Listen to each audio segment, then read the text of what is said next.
Anda hari ini duduk bermajelis taklim dengan nyaman, bisa bersandar, bisa dalam keadaan terang, bisa dalam masjid yang luas, tidak berdesakan, jalan pun ada kendaraan, ada yang rumahnya dekat, sejauh-jauhnya kita tidak ada yang menempuh jarak 15 kilo ataupun 20 kilo. Kan tidak ada. Bersama dengan itu kemudian kita datang, kita duduk, kemudian kita tidur. Kira-kira surga diperuntukkan orang seperti itu apa tidak? Kira-kira surga, kalau seandainya kita lihat di dalam hadis ini, barang siapa yang menempuh ilmu dan melazimkannya, Allah memudahkan jalannya untuk menuju surga. Apakah surga itu dipermudah bagi orang yang duduk bermajelis taklim, kemudian dia bersandar, kemudian dia tertidur? So, ini kan Masya Allah ya, artinya satu perbandingan dengan mereka kita seakan-akan jaraknya sangat jauh. Sekalipun ya kita sangat berharap Allah memberikan rahmat kepada kita, paling tidak kita telah menetapi kewajiban sebagai seorang muslim thalabul ilmi.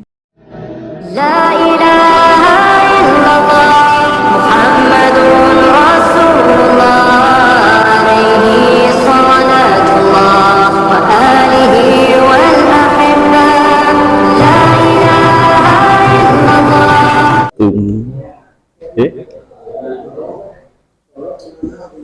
Assalamualaikum warahmatullahi wabarakatuh.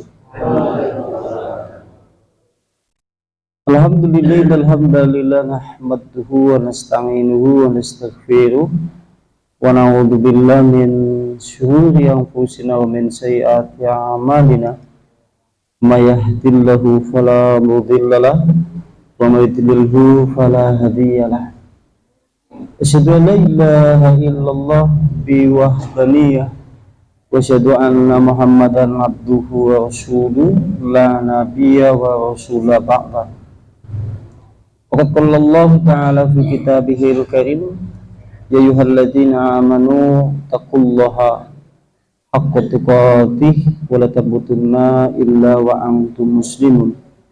Ikhwan wa ikhwah fillah rahimani rahimakumullahu ta'ala jami'an ahlu ta'lim yang semoga senantiasa dirahmati oleh Allah subhanahu wa ta'ala. Mengawali kajian tentunya kita memuji kepada Allah subhanahu wa ta'ala karena hakikat semua bentuk segala puja dan pujian milik Allah, untuk Allah, dan juga karena Allah subhanahu wa ta'ala. Salam dan juga selawat tetap tercurah kepada uswah sekaligus juga qudwah, yaitu Rasulullah sallallahu alaihi wa ala alihi wasallam. Dan kita semuanya berharap hanya kepada Allah, semoga Allah melimpahkan keistiqomahan untuk mengikuti risalah Islam di atas titian jalan yang lurus. Allahumma amin. Ikhwan wa ikhwafillah rahimani rahimakumullah ta'ala jami'an. Sekarang itu masuk di bab Kitabul Ilmi wa Fadlihi wa ma yata'allaqu bih. Itu bab yang menjelaskan tentang ilmu atau thalabul ilmu dan keutamaan-keutamaan ilmu dan apa saja yang berkaitan dengan masalah ilmu.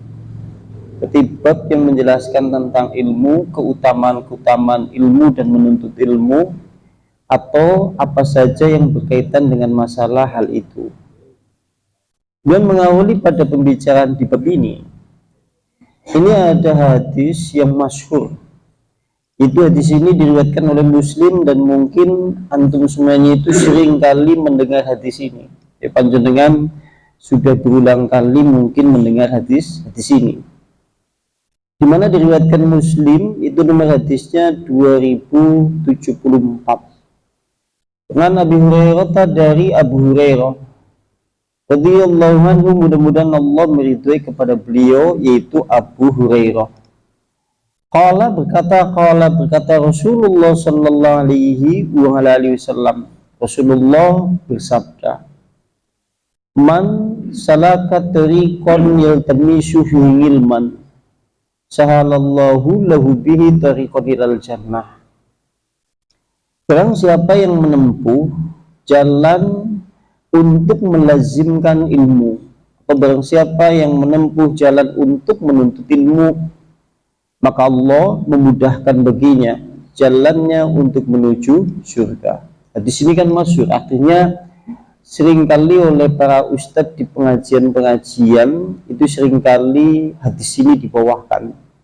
Itu hadis riwayat Muslim di mana Rasulullah bersabda, barang siapa yang menempuh jalan ilmu kemudian dia melazimkannya, maka Allah Subhanahu wa taala memudahkan jalannya untuk menuju surga.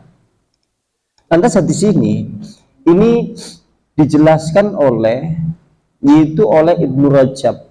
Jadi Ibnu Rajab menjelaskan hadis ini di mana beliau, yaitu Ibnu Rajab, beliau menjelaskan hadis ini.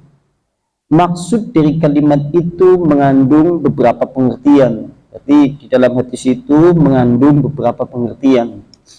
Itu bitolabul ilmi fashalallahu lahu duhulal jannah. Yang pertama adalah bagi para penuntut ilmu tentunya akan dimudahkan bagi Allah Subhanahu wa taala di mana dia untuk memasuki ke dalam surga. Sebagaimana kita pahami dari dohir hadis itu mengarah kepada pengertian siapa saja yang mau menuntut ilmu dan melazimkannya, tentunya Allah memudahkannya kemudian masuk ke dalam surga. Lantas beliau menggambarkan di dalam salah satu kisah, beliau lantas kemudian menggambarkan bagaimana para generasi-generasi salaf terdahulu di mana mereka di dalam menuntut ilmu. Nanti panjenengan silakan ambil pelajaran. Itu ada seorang syekh namanya Abdullah bin Hamud Az-Zubaydi. Berarti ada seorang syekh namanya Abdullah bin Hamud Az-Zubaydi. Dia pernah belajar kepada Syekh Abu Ali Al-Qali. Jadi Abdullah bin Hamud Az-Zubaydi dia belajar kepada Abu Ali Al-Qali. Abu Ali ini memiliki kandang ternak di samping rumah. Beliau, Abu Ali, memiliki kandang ternak di samping rumah. Dan biasanya beliau mengikat tunggangannya di sana. Berarti Abu Ali biasanya mengikatkan hewan tunggangannya di kandang ternak itu. Lantas Syekh Abdullah bin Hamud Az-Zubaydi pernah tidur di kandang ternaknya. Jadi Syekh Abdullah bin Hamud Az-Zubaydi yang dimana dia belajar kepada Abu Ali yang memiliki kandang ternak tersebut, yaitu Abdullah bin Hamud, dia pernah tidur di kandang ternaknya. Tujuannya apa? Supaya dia datang lebih awal daripada yang lainnya. Ini Masya Allah ya, dia rela menginap di kandang ternak gurunya supaya dia bisa hadir paling awal. Dewek, kalau dibandingkan ini termasuk orang yang dimudahkan jalannya untuk menuju surga atau tidak? Nek ngantuk. Ini gitu. Nah, beliau itu pernah tidur di kandang ternak gurunya, yaitu Abu Ali Al-Qali. Pernah tidur di sana. Lantas, apa yang kemudian dia lakukan ini? Tujuannya adalah supaya tidak didahului oleh teman-teman ngajinya. Karena dia hendak bertanya banyak hal terkait masalah ilmu yang akan ditimba dari gurunya. Tidak seperti biasanya, gurunya ini keluar dari rumah sebelum fajar. Jadi gurunya, yaitu Abu Ali Al-Qali, keluar sebelum fajar. Dan hal itu diketahui oleh Syekh Abdullah bin Hamud Az-Zubaydi setelah semalaman dia menginap di kandang ternak.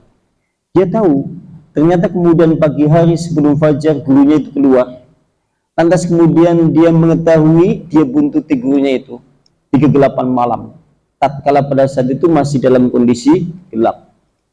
Abu Ali Al-Qali karena mengetahui ada orang yang membuntutinya, kemudian dia berhenti. Kemudian berkata, siapa Anda yang membuntuti aku? Katanya. Kemudian dia bertanya. Kemudian dia menjawab, aku adalah Abdullah bin Hamud Az-Zubaydi, muridmu, yang semalaman aku telah tidur di kandang ternakmu. Lantas kemudian berkata gurunya, sejak kapan kemudian engkau menginap di kandang ternakku? Itu sejak kemarin malam. Ini Masya Allah ya, ini menunjukkan suatu yang Masya Allah. Lantas berikutnya, kata Abu Ali Al-Qali gurunya itu, kenapa kemudian engkau melakukan itu? Bukankah tidak ada yang di permukaan bumi ini yang tidak ada yang lebih mengetahui terhadap ilmu nahwu kecuali dirimu? Ini kan berarti menunjukkan dia muridnya ini adalah seorang ahli ilmu nahwu. Dia sampai rela kemudian menginap di kandang ternak sampai semalaman demi mengawali datang di awal karena hendak banyak bertanya terkait masalah banyak hal. Maka Ibnu Rajab pantas kemudian tatkala menjelaskan barang siapa yang menempuh jalan ilmu kemudian melazimkannya, maka dia akan dimudahkan masuk ke dalam surga. Kalau kemudian kita ambil pelajaran di dalam hadis ini, orang-orang seperti itulah yang dimudahkan jalannya masuk ke dalam surga. Kalau kita belajar bahasa Arab, fa'ala yaf'ulu, rampung.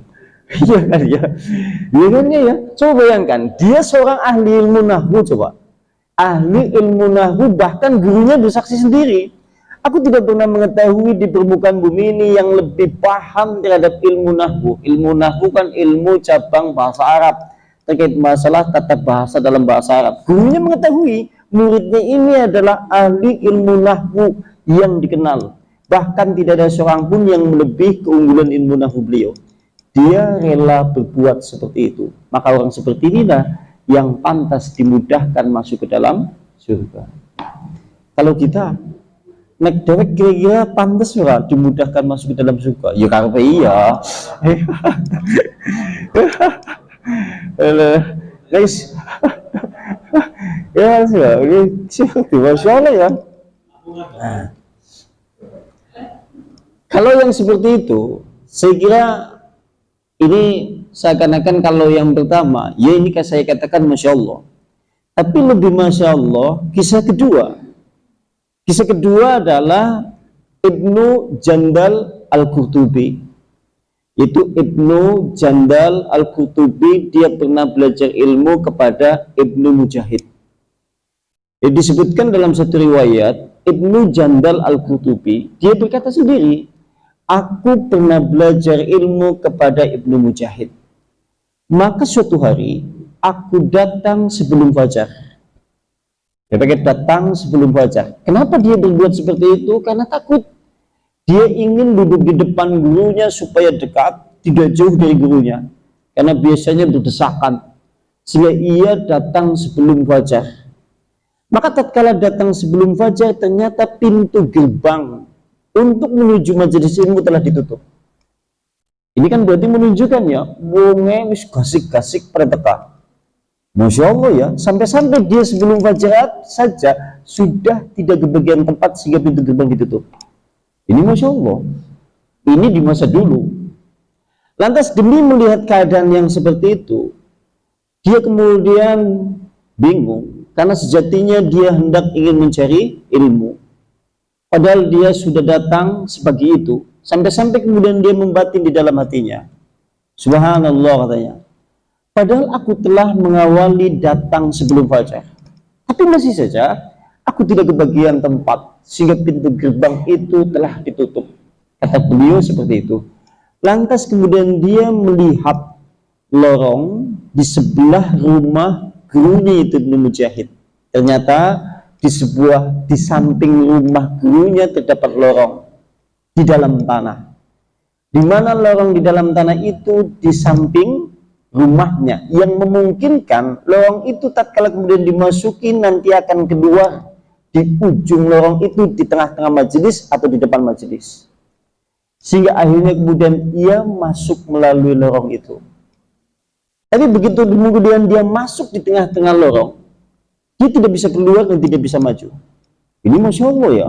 Begitu dia masuk ke lorong itu, ternyata dia tidak bisa masuk, tidak bisa keluar. Kemudian ia paksakan sampai kemudian bajunya terkoyak. Ia paksakan. Bayangkan saja, masuk ke lorong, badan seakan-akan sudah susah untuk mundur, susah untuk maju. Kalau antum dalam kondisi seperti itu, kayak coba, dia susah maju, susah mundur, coba. Sehingga kemudian bajunya terkoyak, sampai-sampai kemudian dia berkata, sampai-sampai sebagian daging di dalam tubuhku terkelupas pula. Sampai-sampai kemudian daging di dalam tubuhnya terkupas. Dan akhirnya, alhamdulillah kata dia, Allah mengizinkan aku akhirnya bisa melewati lorong itu. Dan Allah memberi keselamatan kepadaku. Kemudian aku keluar dari ujung lorong itu, kemudian di tengah-tengah majelis. Tapi kondisiku sangat memalukan. Bajuku semua terkoyak, darah penuh di sebagian tubuhku. Sehingga seakan-akan semua orang melihat kondisiku yang seperti itu. Masya Allah ya. Inilah yang dimaksud dari kalimat man salaka tariqan yaltamisu fihi ilman sahalallahu tariqan ilal jannah. Barang siapa yang menempuh ilmu dan sungguh dia melazimkannya, benar-benar menempuhnya, maka Allah memudahkan jalannya untuk surga. Kenapa bisa kemudian seperti itu untuk orang-orang seperti itu? Buktinya mereka abadi sepanjang masa. Mungkin kalau kemudian Allah Subhanahu wa taala tidak memberitahu kepada dunia terkait masalah mereka itu, kita tidak akan tahu seberapa panjang dan seberapa berat perjuangan mereka di dalam menuntut ilmu. Tapi Allah seakan-akan ingin memberitahukan kepada kita kondisi manusia di zaman akhir, hidup seperti di zaman kita hari ini, yang dimana kita telah dimudahkan segala-galanya. Menuntut ilmu tinggal mau berangkat saja, tidak ada keluhan. Badan sehat, kendaraan ada, jalan enak, ada yang dekat, ada yang tinggal melangkah, tinggal duduk, nyaman, dan kadang-kadang kemudian kita dalam keadaan senyaman itu masih banyak pula manusia di dalam kelalaian. Kalau suatu saat kemudian kita membaca hadis itu, apakah kita tidak malu dengan mereka-mereka itu? Apakah surga kemudian diperuntukkan orang yang menuntut ilmu di zaman hidup seperti kita? Kira-kira surganya direct oleh orang? Ya oleh, tapi terakhiran mungkin. Seperti itu. Ini Masya Allah ya. Masya Allah ya. Kalau saya katakan Masya Allah. Ya jangan bisa membayangkan lah. Anda bisa membayangkan kalau seandainya kita lah datang sebelum fajar, sudah tertutup pintu gerbang, mungkin kita sudah mengeluh. Kayaknya jengkel ini Bali yang suka makan maning. Iya kan ya? Kita kadang-kadang mendapat cobaan sedikit saja di dalam majelis taklim, itu sudah banyak mengeluh kok. Yang lebih parahnya, makanya ini satu peringatan. Nanti panjenengan silakan bertanya, tanya kira-kira, Anda hari ini duduk bermajelis taklim dengan nyaman, bisa bersandar, bisa dalam keadaan terang, bisa dalam masjid yang luas, tidak berdesakan, jalan pun ada kendaraan, ada yang rumahnya dekat, sejauh-jauhnya kita tidak ada yang menempuh jarak 15 kilo ataupun 20 kilo. Kan tidak ada. Bersama dengan itu kemudian kita datang, kita duduk, kemudian kita tidur. Kira-kira surga diperuntukkan orang seperti itu apa tidak? Kira-kira surga, kalau seandainya kita lihat di dalam hadis ini, barang siapa yang menempuh ilmu dan melazimkannya, Allah memudahkan jalannya untuk menuju surga. Apakah surga itu dipermudah bagi orang yang duduk bermajelis taklim, kemudian dia bersandar, kemudian dia tertidur? So, ini kan Masya Allah ya. Artinya satu perbandingan dengan mereka, kita seakan-akan jaraknya sangat jauh. Sekalipun ya kita sangat berharap Allah memberikan rahmat kepada kita. Paling tidak kita telah menetapi kewajiban sebagai seorang muslim thalabul ilmi. Paling tidak seperti itu. Jangan sampai memiliki satu pemikiran daripada sing ora ngaji. Jangan, karena ini berbicara masalah ilmu. Karena ketika kita berbicara masalah ilmu agama, jangan sampai melihat yang lebih rendah, tapi melihatnya yang lebih tinggi. Kecuali kalau dalam terkait masalah duniawi, kita disuruh untuk melihat yang lebih rendah. Kalau kita masalah duniawi lah, kita disuruh untuk melihat yang lebih rendah. Tujuannya apa? jauh supaya kita lebih bersyukur kepada Allah. Tapi kalau satu saat berbicara masalah ilmu, jenengan harus memandang jauh ke depan dan ke atas. Mana di antara mereka yang paling terbaik yang kita akan menjadi pedoman untuk menuju ke arah sana, supaya kita memang termasuk hadis ini. Jangan sampai kita telah duduk di majelis taklim sangat lama, tapi ternyata kemudian kita tidak mendapatkan keutamaan untuk dimudahkan jalannya untuk menuju surga. Maksudnya seperti itu. Ngaji kita suwe 7 tahun, 8 tahun, dan ngantuk terus. Coba ya, bayangkan, karena ya kami tidak pernah mendapati mereka di zaman dulu para penuntut ilmu yang seperti itu. Wow, ini sesuatu yang Masya Allah. Kami tidak bisa membayangkanlah betapa tatkala seorang kemudian Ibnu Jandal Al-Qutubi dia masuk di terowongan, lantas bajunya kemudian terkoyak, sampai kemudian mengelupas sebagian daging di kulitnya, betapa sakit dan perihnya, sampai kemudian lukanya banyak di tubuhnya. Dia tetap bersabar dan tetap menuntut ilmu sampai kemudian dia hadir dalam keadaan yang seperti itu. Dewek kadang-kadang alasan untuk tidak mengaji, alasan untuk terkait masalah hadir tapi kemudian dihantam banyak rasa kantuk dan yang lain-lain. Kita semuanya kadang-kadang alasannya adalah hanya terkait permasalahan capek, lelah karena telah bersusah payah di dalam meraih kehidupan dunia. Kita sisakan waktu untuk mencari ilmu agama. Kita kan hari ini seperti itu ya. Wah. Suatu saat jenengan mendengar hadis itu, jenengan bayangkan seorang Ibnu Jandal Al-Qutubi. Jadi ngesuk gue pengen ngeding. Kalau suatu saat antum ngantuk, Ibnu Jandal, maksudnya gue pengen ngiling seperti itu. Dan berikutnya